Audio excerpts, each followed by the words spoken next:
Welcome to Above the Garage. Hi, friends. Welcome to our discussion of Season 2, Episode 4 of Your Friends and Neighbors. Let's do our round of introductions and dive in. Hi, I'm Melissa. Hi, I'm Aubrey. Hi, I'm Kimberly. And I'm Kate. All right, so Episode 4 opens with Mel suffering the unpleasant, never-ending consequences of being born female. Perimenopause is in full swing, it seems, and she's sweat herself out of her bed. Has to shower and change the sheets before she can try again. Only that doesn't work either because now the rest of the world has awoken and there are a lot of men making a lot of noise outside. Before she can address that, she realizes the one child still remaining in her house is already out the door, too late to play mom and make him breakfast, so she offers dinner with his girlfriend Morgan, only to find out they broke up. Poor Mel is so out of the family loop. Her chat with her neighbor Bree probably doesn't cheer her up either, because while Bree is finally addressing her problems with Arlo, it's more like malicious compliance. Forget an invisible fence or even just a fence, Bree's building a whole wall between their properties. When she said good people make good neighbors, I was just like, it's the most hypocritical thing of all time. Yeah. Like, why are you saying this? You literally let your dog go shit in her yard over and over again. Right. Nothing about For it. a long period of time before she lost her shit, finally. Yeah. And it's like the shit in the bag thing, honestly, is not that terrible. It's your own dog's shit. Like, it should be on your yard. Yeah. Just because it's in a nice bag, like, what? Yeah, so I do feel bad for Mel this season. She's spiraling. She is spiraling. That is a good word for what is happening to Mel. It is sad to watch. I feel bad for Mel and her menopause Yeah. because I feel like I don't have long to go through Right. it myself. So I Yeah, feel like, exactly. Near future. oh my God, it's foreshadowing Yeah. my future. I refuse to think about it until I have to, but it looks terrible. Terrible. Coop's got a whole lot of items for Lou now. Legitimate gifts for once from funds that want to entice him to invest Ash's billion. And Lou feels like this would be a good time to remind him he can't keep a foot in both worlds. He's either legitimate or he's a thief. So he comes clean. He's being blackmailed by the book guy. Not great news. Blackmail never ends well. Or ends at all, really, she points out. She did say blackmail always has an expiration date. It's up to you to decide when that is. And that kind of threw me off because I was like, there's no stopping that. Like, there's no like confirmation of that just being gone at any point. What would be the end of it? Like, at what point would you be sure that it was over? Right. No, that's what I was thinking. I should have listened to that line closer because I was actually thinking the opposite. That's the problem. Like when you're getting blackmailed, is it doesn't really go away. Like you see at the end of the episode too, right? Yeah, yeah. So yeah, I don't know what she meant specifically by that, but I think that she's like, the end is when you're dealing with whatever consequences is attached to that. right. Okay. That's a very good point. Yeah. I mean, at some point, you will have to face it, that Right. Yeah. consequences. Yeah. That's why a lot of people, when blackmailed, just come out and, say whatever it is to the world so then they don't have that power anymore because eventually you're going to get the consequences. Yeah. Why drag it out? Right. That's a great point. I'm sure that's what she meant. Yeah. Yeah. Just like let him release the video and don't do what he's asking for and just be done with it. Yeah. I guess the only problem with that is then everyone else is going to realize who the fuck's been stealing Yeah. all their other stuff. Yeah. I think it's human nature to still try to get away with it and hope maybe this is the one time that blackmail will just work and then it'll go away. I got a slight hunch that, I don't know, maybe he might overdose at some point and just kill himself. I don't know, like by accident. I'm not sure, but Ash. Oh, Ash. Yeah. yes, That would be a good ending for Coop if Ash did that. it would be. And yeah, he seems like out of control later in the episode, yeah. whereas he seemed kind of contained up until now. Yeah. No, he's unhinged. I like it. I like that prediction, specifically for Coop. Tori's heading into tennis team practice when she finds she just can't bring herself to do it. Maybe it's the other girls talking about college? Whatever the trigger was, it seems like she is in fact really done with the life she'd been living, so she turns around and leaves. I don't understand why is she acting like that. I think she's having some sort of mental crisis that probably needs to be addressed professionally. Yeah. Probably. Especially with her like later and like refusing to get out of bed. It's maybe more than just the not wanting to go to Princeton thing. Yeah. She's probably having like, obviously the trauma from everything that happened with her parents and them splitting up and then Yeah, there's a lot. yeah. Her dad accused of murder. Yeah, I exactly. mean, there's been a lot of stuff going on. I like her a lot, so I hope she gets some help or something. Yeah. But yeah, I don't fully understand what's happening with her either. Why she's quite so anti everything. Does she have any friends? We haven't really seen her interact with people much. I mean, Right. there was the tennis rival that they said she was friends The with. frenemy, yeah. Yeah. That girl just stepped down, right? She just decided to go to a different school rather than like fight it out with her. I think it was because of The exams. because they had the SAT exams and they were cheating, and Oh, that's right. Yeah. Last season. Coop told them Yeah. that he knew that or something, right? That's right. Yeah. I watched the first season too long ago, so I appreciate these refreshers. I remember that now.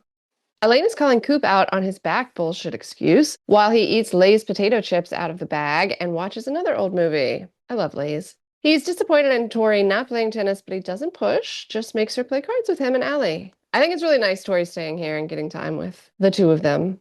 After Allie's off to bed, Coop asks if she's talked to her mom, and this is the first topic he's insistent on. You can't quit your mom. And anyway, they're having Seder tomorrow night for Passover, and they will both be there, so she's gonna have to see her. She may as well mentally prepare, and please be nice. And then the next day at school, Allie probably endangers her brand new job, telling a kid to shut the fuck up. Honestly, kind of respected it. Yes, of course. I loved it. Will she get away with it? I bet teachers watching that were like, fuck yeah. Yeah, Like the right? amount of times they would have been like, I've so wanted to say that to one of my kids. I mean, it would be so difficult for me not to say that. Like, this is why I'm not a teacher, obviously, but it would for sure slip out at some point. So, yeah, I'm not going to teach for that reason. Melissa said while we were watching it last night that she makes the same expression as some of her kids when they're not paying attention. My face Facial would look expressions? exactly the same, like, shut the fuck up. Just stare them down. Just say it silently through your eyes. Exactly. That's what you got to do to be a teacher. I don't know how else you get through it. Yeah, really. But there was definitely a moment where that kid, after she said it, where I felt like that kid's going to go tell on her and his rich family is going to Right, exactly. try to get her fired. We've seen enough of these people's parents to know that they are feeling quite entitled. Yep. The Choi residence has been infiltrated by a lot of judgmental women, being headed up by Grace's very disappointed mother. She accuses Barney of feeding her daughter trash, though I'm quite sure I could count on one hand the number of times that man has personally grocery shopped for his family in recent years. Yeah, well, didn't he say like he doesn't do the shopping? So It's an absurd thing to accuse him of, But her parents are a bit much. oh god, yeah. I don't think they've ever liked him. Yeah. I mean, I know that the dad is like obviously very wealthy because he's helped them out or tried to or whatever. Do we know Barney's like roots? Is he poor or not? Just not wealthy? The dad, you mean her dad? His wife's dad? Yeah. And actually, his wife's mom gave him $1 million check that he then burned. Oh, that's right. It was the mom. Yeah. Was that $1 million? $1 million. Holy shit. Yeah, Oh I my went gosh. back to see. Crazy. Yeah. But she was like, this was just my fun money or my like side money that is just in this account. So I'm just going to give it to you. And I'm like, you just got $1 million in your like extra account, Yeah. Crazy.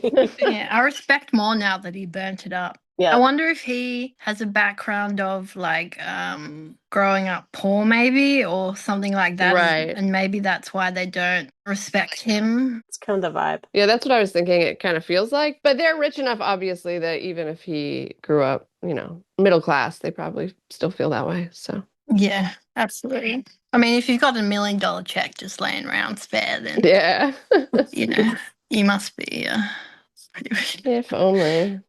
The Gretchen and Hari Seder is quite the fancy affair. Calligraphied name cards. I don't think calligraphy is a word, but that's what I said. Sure, that's weird. It is now. I like it. Everything looks beautiful. The matzo ball soup looks delicious. Oh, is that? I was wondering if that's what that was, but can someone tell me what is the Yes. matzo ball? It looked freaking good, whatever it was. I don't know. So I go to these dinners at Dave's aunt's house, and it is like the matzo ball soup is outstanding.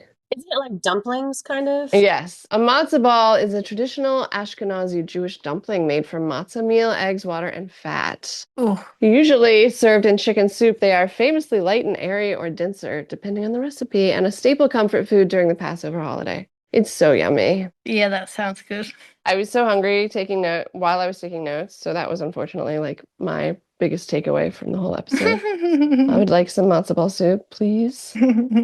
Coop breaks the news to Mel about Tori quitting the tennis team, and she predictably loses her shit. Asks Coop if his plan is to just keep writing this out till the wheels come off. And then she tries to break some kid news to Coop about Hunter and Morgan breaking up. But of course, Coop's already in the know there too. I was actually surprised that didn't piss Mel off more. It probably would have bothered me if I were her, that he knows everything and she knows nothing about their kids right now. I think she's getting some FOMO. Yeah, for sure. She's also talked about how like time is slipping away and they're gonna leave soon. So I mean, I'm sure she's really stressed about the fact that Tori's not living there, and yeah, it's sad. It's all sad, but kind of her fault in how she's dealing with it. Nick then starts to chat up Mel and Coop and introduces his new girl. Drops the wrong Hebrew greeting though, so maybe he wasn't the best boyfriend to Mel. And Mel very clearly has no interest in engaging with him, so she promptly bails on that convo, instead joining a group of the women who seem to annoy her just as much. And the host defends her interesting choice of putting caviar on the matzah, which is supposed to represent the bread of affliction. As you might expect, Mel's real psyched when someone shares the rumor they heard about Tori turning down Princeton. Not much chance for her to respond, though, since Tori herself has overheard the conversation and responds with the hilarious appeasement.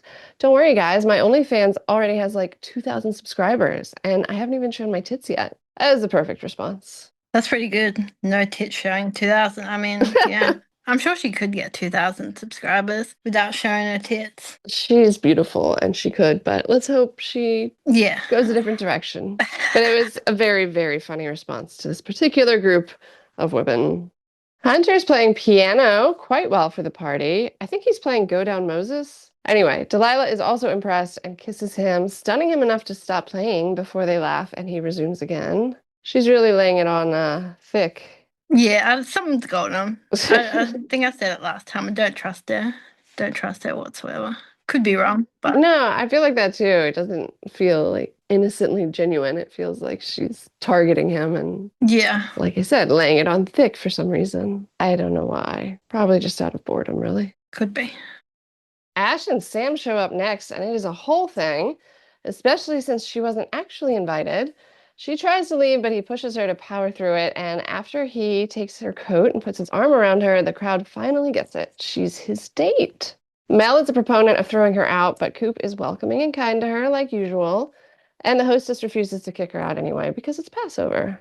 I'm glad that they have a scene about this later because I didn't fully understand Mel's like passionate hatred for Sam more so than everybody else. I mean, I get she was trying to fuck over her husband while fucking her husband, but Oh yeah, I think that might be it. Like, obviously, Coop isn't as angry with her, you know. yeah, But I also have a feeling that, like, jealousy, is that what you yeah, think? it's the jealousy that, Yeah. you know, they were fucking. Right. Honestly. I think, Yeah. and I guess Grace implies that later when she's like, "How do you feel about him?" or something, right? Yeah. Mm-hmm. But yeah, it's intense, more intense than everybody else. And yeah, Coop's just like so cool with her. It's like, whatever. Yeah, see, I almost feel the opposite about like everybody else. Like Oh, why are they? yeah, I mean, Yeah. they don't really want her there and everything, and she's always acting like, "Oh, no one likes me." And it's like you literally framed someone for murder. Right. Like Did you shot bullets into your dead husband to frame Coop for murder. That is insane behavior. Like I wouldn't want to Yeah. ever see her again either because I would never trust her. Right. So it just seems kind of like she really should have just moved Yes. after that. Yeah. Yeah. I think for me, because like you guys just watched the first season, so it's less fresh in my mind. So I'm just like, oh, she's a likable character, right? But if I actually were actively remembering all the terrible things she did last season, it would feel different. Yeah. Definitely you move after that situation, without question. For your kid's sake, if nothing else, you know? Right. Yeah, because the thing she said about her kid was fair, I thought, earlier Right. in the season. It's like, yeah, they're Going to get the consequences for... yeah, her child is suffering for what she did, and the mom of her son's friend or whatever that didn't Right. invite her son to the party, like that's kind of shitty. It is shitty, and yet it's going to happen, you know? Yeah. So you need to like know that as a mom and Yeah. move. Yeah. Agree. The guys are grilling Coop on the $500 million he has ready to invest. And Ash has kindly procured a drunken pharaoh for Coop. He stops to belittle some guy named Brad and then swoops Coop off to sit with him and Sam for the dinner. Drunken Pharaoh sounded fun, so I looked this Yeah. up. And it is a Passover-themed cocktail, and it has bourbon, wine, lemon juice, club soda, and a sugared matzo rim. Oh, Oh. fancy. They do not have these at the Seder's I've been to. Only wine, but I would like to try a drunken pharaoh. Mm-hmm. Also, there's a woman named Lisa who swooped in, a travel and fashion influencer stopping in on a layover from Singapore. Was there more to her story? I didn't remember her. She may have been just with all the families at some point, but Right. It seemed Yeah. weird to focus on her for that amount of time, but I'm assuming that it's going to come up with something he wants to steal yeah, from her, probably. fair. Mm. Safe assumption. Yeah. I mean, she's getting all these like perks of her travel, so Right. she's probably just stockpiling all this stuff. Oh, yeah. That's a very good point. That's probably why they were like, oh, she just gets loads of clothes and Yeah. Right. Free gifts. Yeah, that makes sense. Good call. So I'm not totally clear on why everybody knows that Coop has this $500 million. Is it because he's literally going around trying to advertise it so Exactly. that he'll get attention? Okay. I think he's trying to Yeah. get Bailey's attention so that Bailey has FOMO yeah. by whining and dining like all over town and being loud about it, you know? Yeah. Coop is also sitting next to Kat from last season, who's still very much furious with Coop for blackmailing her into representing him. Mel spends the dinner alternating between chugging wine and shooting death glares at Sam. And then Hunter's singing the 4 questions in Hebrew. I thought he sounded very nice, but I'm not Jewish, and I guess he was struggling enough that somebody swoops in to help him out. Mel breaks the matzah, perhaps not as well as she'd like, and Coop is also asking for wine refills.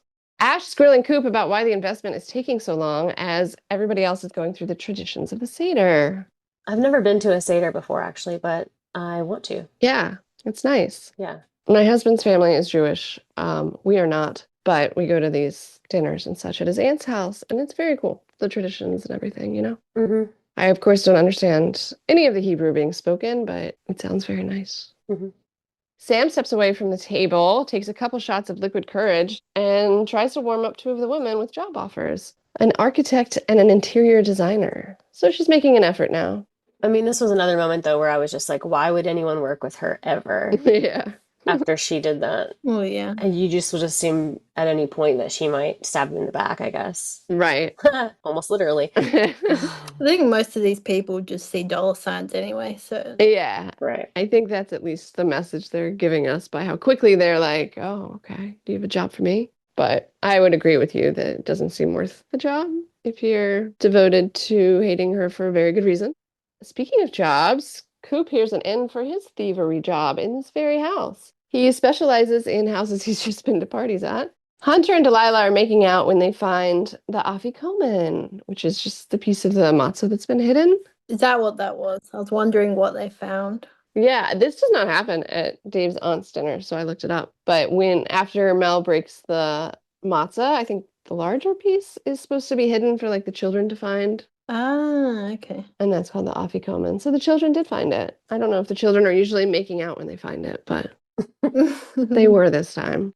When the guys are talking about the next Seder that they have to go to the next night, right in that scene, one of them says that he has a $20,000 quarter pound of cheese that they can go back yeah. to his place and eat, or like that they can just have as with like a fancy cheese moment. Right, fancy cheese party. Yeah. And I'm like, I mean, I love cheese, but like, what is this? That's just rich people stuff that none of Yes. us peasants understand. No, and I'm okay with that. It's so Mhm. absurd. I'm totally okay with that. Like, I fully respect, oh, I'm going to buy something a little fancy, a little nice. Like, I would even go $100 maybe for a nice cheese just to see, like, Yeah. how much better is this? Because maybe it is. I feel Right. like if you buy like a $10 cheese and a $100 cheese, you might be able to tell a difference. Right. If you buy a $100 cheese and a $20,000 cheese, I don't think that you're going to be able to find a $19,000 Right. difference between those two things. You know what I mean? I agree with Yeah. you, but I would be interested to taste it. I like the fake cheese slices that you get in the little packets. So realistically, I don't think I'm the person for 20,000. American cheese? Are they called American cheese in Australia? I don't know. It's just like I just call it fake cheese because it's in the wrapper and The waxy cheese. Yeah, yeah. Kraft singles. that's good enough. Like I don't think I'm the person to. No, you don't sound like a $20,000 cheese kind of person. No, I reckon it'd be shit.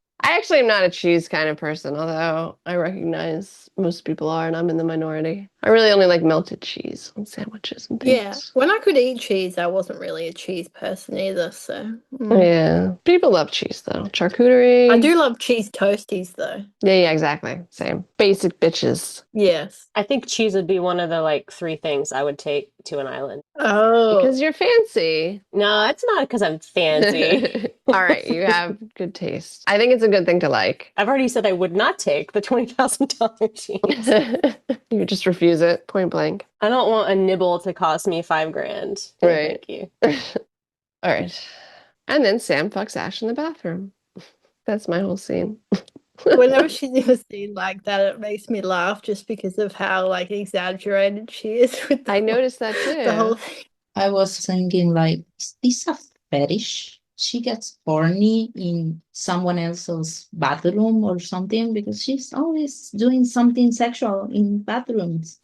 Remember in the first season, she was taking those pictures to send to Cooper? Oh, yeah. I got a feeling she wasn't. It seems like I think a comment she made obviously last season about her husband was that she had to fuck him and just deal with it, you know. So she's probably a bit deprived. Making up for lost time. Yeah. Maybe something about the danger of like maybe getting caught or something like Yeah. is a bit of a rush for her. That's why I think it's a fetish because she wants to get caught. Yeah. Mel's pouring more wine when Nick surprises her and she spills it all over her white dress and then immediately continues pouring more wine. Poor Mel. She's such a mess. And she sees Ash and Sam coming out of the bathroom together, so she detours and starts hopping down the stairs outside. Tori takes pity on her and joins her. She points out that she's had far too much to drink, and Tori's called her mother an Uber. That's very responsible of her. And then she falls in the bush. It's mortifying. I'm so sad for Mel here. Or embarrassed. Just embarrassed, I think. And Tori tells her she's fucking pathetic after helping her up. I thought that was a bit harsh. I don't know. I feel like as a teenager watching your mom embarrass herself that way, after all of the like drama they've gone through too, I'm not surprised. I'm not saying it's nice, or I certainly would want to hear it. Kind of supposed to be the other way around, right? Right, yeah. It is factually a bit pathetic. And her mom could not be convincing her more not to follow in her footsteps, even if she were trying. Hmm. The next morning, Mel is visibly hungover and miserable before she starts honking at the tree guy's truck parked, blocking her driveway. She gives up and shuts the trunk bed herself and peels out of the neighborhood. I thought she was just gonna like smack through the truck, honestly. I know. Me too. I'm not even sure like what the point of that scene was. No, And we know that she's annoyed by them. I don't know, because if she'd smacked through the truck, then sure, but Yeah. it didn't happen. Yeah. I don't think we learned anything new beyond she's miserable, pissed off, and these wall building people are annoying her. Coop joins his dad and sister at a bar. His mom won't be joining because dad didn't tell her he was meeting up with his kids. He just wants to catch up with them without her there. She's a lot, it seems. For Allie's part, she's not sure how her teaching gig is going. Understandable after the last scene we saw. Right when he asks about Tori, Allie races to the stage to sing a song that her dad used to sing to her when she was having a bad day. And he sings along and it's very cute. I like Coop's dad. I like him too. He seems like a good dad. Yeah, like it's really sweet when Coop's worrying about Tori and he's like, yeah, Tori's got her parents to worry about her, but I'm worried about my kids. And he's, asking how Coop's doing. That's so sweet. And Coop's kind of sharing how lost he is, but suddenly he has to bail on him and his dad doesn't push him on it. Like his advice for Coop about Tori. Yeah, I don't know. I really like his dad. It was a cute scene. I'm glad that they included it. Yeah, he's cute. And now it's heist time. Coop fishes for advice from Elena while he breaks into Hari's home. Since Mel and his dad are giving him the exact opposite instructions, he needs a tiebreaker. She doesn't exactly advise, just assures him that all teenage girls are in some sort of crisis. Back to the task at hand, Coop has some very specific targets for this heist. Gadgets Hari's bragged about and then hopefully forgotten. but he finds a stockpile of Ozempic and fillers en route, worth a fortune. But he's right that they would notice right away if he stole them. So Yeah. again, what is the deal with his house's security cameras? There's no way they have that much filler and Ozempic and expensive stuff in there, and they don't have anything recording. Yeah, that does bother me. I mean, they don't address it this time, right? Or do they? I don't think they do this time. I feel like, and this could be wrong, but I feel like at one point in one of the early heists, he was like disabling cameras and alarm systems. There was a few, yeah. Was he doing it, or maybe her cousin or some relative? Yeah. Wasn't he involved at some point?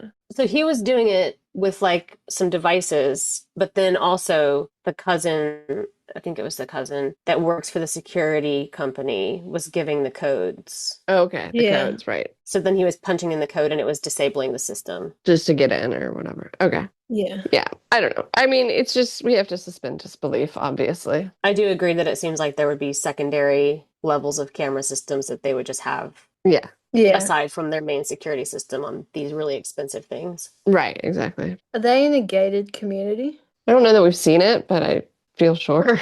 Yeah, because they have like security and stuff that's specific to this community, right? They have like police that are like their Patrolling. community's police. Yeah. Right. And they're just so filthy rich. I feel like they would, but Yeah. regardless, they suck if they do.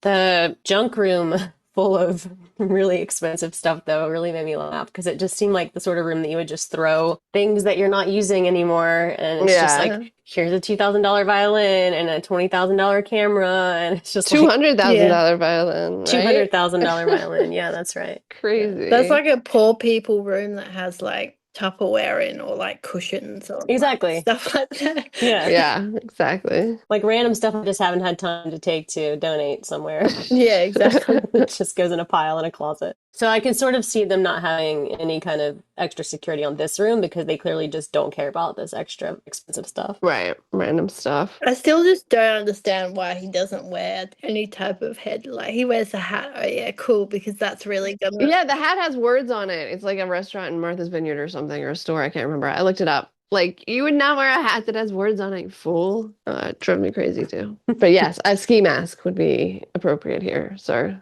Yeah. It's like he's never seen a movie before, but we know he has. I think there's just a certain amount of cockiness going on with what he's doing too, though, because like he knows all these people and he feels like he can pull one over on them. Yeah, You know, like For and sure. from the beginning, he kind of was enjoying how easy it was to do this. yes. So he just opened their doors and stuff. So yeah. Definitely a lot of cockiness. Yeah, so it doesn't even matter, unfortunately, that he's found the room full of his desired conquests because Ash calls him high and furious while he's snorting line after line of coke and demands that Coop come to his house right now. This seems silly to me because Coop could be like an hour away somewhere. Why doesn't he just say that? Like, okay, I'm out, but I'll drive right over. But it'll be an hour. Right. Yeah. And finish this first. But anyway, he doesn't. Ash is screaming at him, threatens him, and so Coop bails on the whole heist and literally runs over to Ash's without an explanation to Elena. She just sees him running from the house. She says, "Who the hell takes a call in the middle of a robbery?" Yeah. It's really good. I love her. I want more of her. And then she like grabs something else, like just take something. Yes, something. Which I kind of am on her side in this case because I feel like there's a lot of stuff in that room they wouldn't have missed. For sure. He's in the room. Take something. Take an armful of things, throw it in her car. What was he supposed to grab? Violin, I think. The I think he named a few things. The violin, it wasn't night vision goggles, but it was something. Hunting Binoculars. binoculars, Yeah. maybe. Okay, so those were the things he was supposed to get because I kept thinking he was just listing off things he saw. No, I think it was him listing off things he saw because he never grabbed those things. Right. I think he said something like, but that's not what we're here for, or something like that. Oh, okay. So was he there for the violin or something else? I think it was the violin, yeah, but Okay. he didn't find it in time. I mean, that makes sense. You wouldn't want to take everything, right? Yeah. Well, then you should have taken something, like you said. And if I remember, he said that I think the binoculars are something like 50K, and I think in another episode he was saying like that's not worth it or something. I don't know. Something like, There's a minimum. yeah. Makes sense. When Coop gets there, Ash jokes like that phone call didn't just happen, but then more calmly asks what the fuck Coop is doing with his money and why he's not in Excelsior yet. He's such a good actor the way he says that. Like, obviously Marsden, but I'm just talking about like the character. Yeah. Because that was so believable. And actually, I kind of thought that was what was going to happen anyway. Yeah. I was prepared for him to just be like, I was so high, I don't even remember the call. And Right. what are you doing here? Yeah. Like he has split personality or something. It was really good. Great delivery.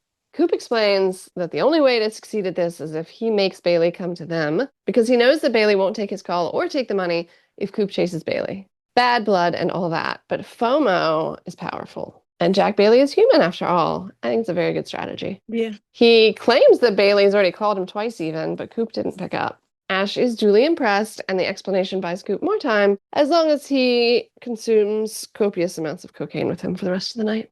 I love how he was like, "Is this mandatory?" Yeah. And then like he was it took him like 5 seconds to snort the thing. Like he was all for it, man. Like he didn't need to be persuaded to snort that line of coke was.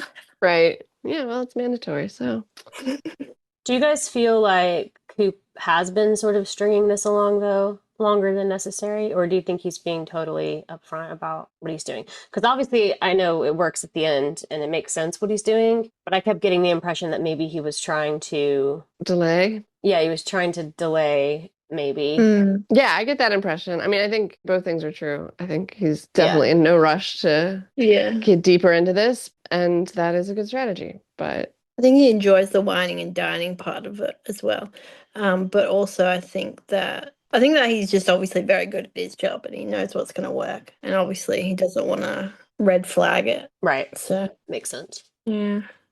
Next morning, Coop sees Tori's car is still in the driveway, and he is not going to let that fly. That's where he draws the line. Can't make her go to college, but she's not fucking up high school on his watch. It's cute, though, how he apologizes for tearing the blanket off her at the end of the scene. He's like, sorry, that was aggressive. I was thinking it was lucky she had pants on, like shorts. Yeah, that's true.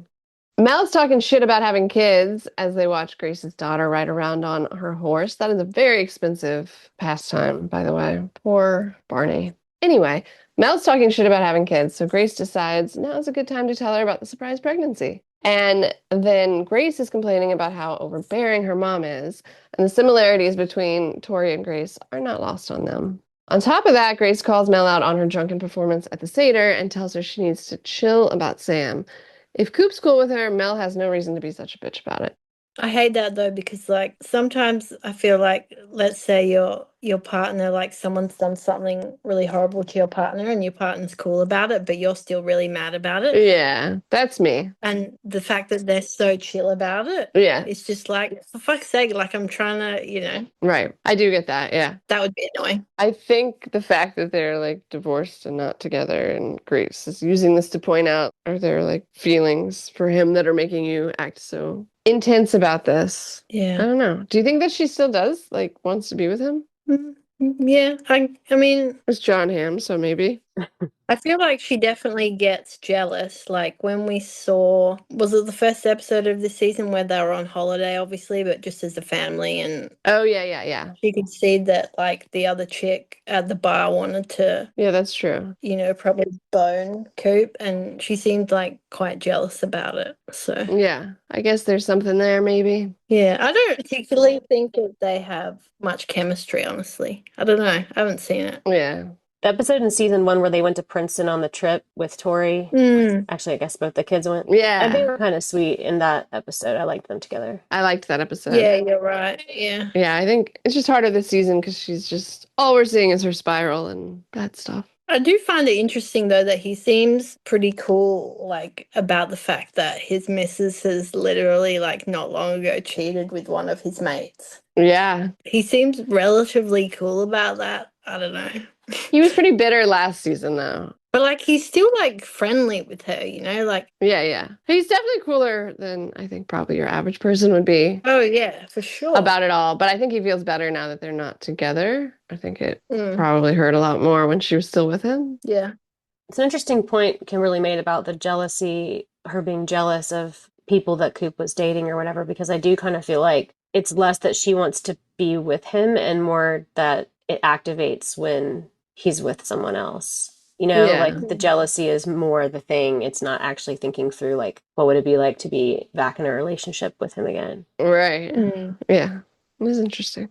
It's always so funny to me when Mel says to Grace, I was overserved about being drunk. I was overserved. Yes. Yeah, You overserved yourself. that was funny. Yeah, that is insane. I can't imagine saying those words out loud. It's just so ridiculous. Someone was supposed to cut me off. Like, Right. No shame. Sam and Ash are getting on quite nicely, or getting off quite nicely. They're fucking again in the bedroom this time. So was she at the house when Coop came over last night, or they just got together in the morning? I guess she was probably just asleep last night while he was doing loads of cocaine with Coop. She made a comment like, well, how do you want to spend the next half hour? So to me, it kind of seemed like she was on a break and just came over in the afternoon or something. Okay, yeah. I feel like maybe he wouldn't show her that side of him, but I'm not really sure. Right, yeah. Anyway, we learn Ash has been shot twice, and he wears the bullets on a necklace around his neck to remind him how invincible he is. And then he oddly springs a military drone on her, which doesn't go over how he hopes it will. Too soon to give her kids a military drone. He explains he just really wanted sons, and he never got them. He's coming on pretty strong there, Ash. It's super red flag that he's been shot twice. Like, I want to know more information. Yeah, she didn't ask follow-up questions. I would have had so many Yeah. follow-up questions about that. Yeah, like, why Yeah. did you get shot? Like, who shot you? Mhm. Why?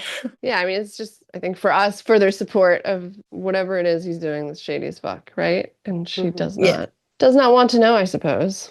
The thing talking about wanting sons after she had kind of expressed This is too fast. reservations about that. Yeah. Like when Yeah. he said that, it felt kind of manipulative to me. Like he was trying to say something emotional Yeah. to connect with her again after she had been like, this is too much. I don't know. Yeah. I feel like he does that a lot with mentioning his wife in those kind of situations. Mhm. That's true. Full empathy from people. He uses her for, her death for that. Yeah. That's interesting. How do we know how she died, or has he said I don't even know if she's actually dead? Yeah. like, obviously she's real because he's got a kid and stuff, but I don't know. I'm just not believing anything about that family. I'm not, Yeah. Also, maybe he killed her. Mm. who knows? I don't know. I don't think it's what it seems the more we learn about him and how he uses it to manipulate people, Yeah, which I think you called. Or she died in one of his shady deals or something. Yeah. maybe. Yeah. Yeah, because I think, I don't know, was it Kimberly or somebody mentioned maybe that book wasn't even hers and he was saying it Yeah. that Coop stole, you know? Yeah. Well, that's another one of those, like, not sure about it just because he seems to mention her in those types of situations. Exactly. Solid theory. And then Olivia, Liv, re-enters the story. She visits Coop in his office. Jack Bailey sent her, thinking Coop can't say no to her. Sleeping with her is why he got fired in the first season. And after some witty banter, Coop agrees he'll consider investing in Excelsior and meet with Bailey. I really like her, actually. I think that her and Coop have some really, I think he's got the best chemistry with her, honestly, out of anyone that he's slept with.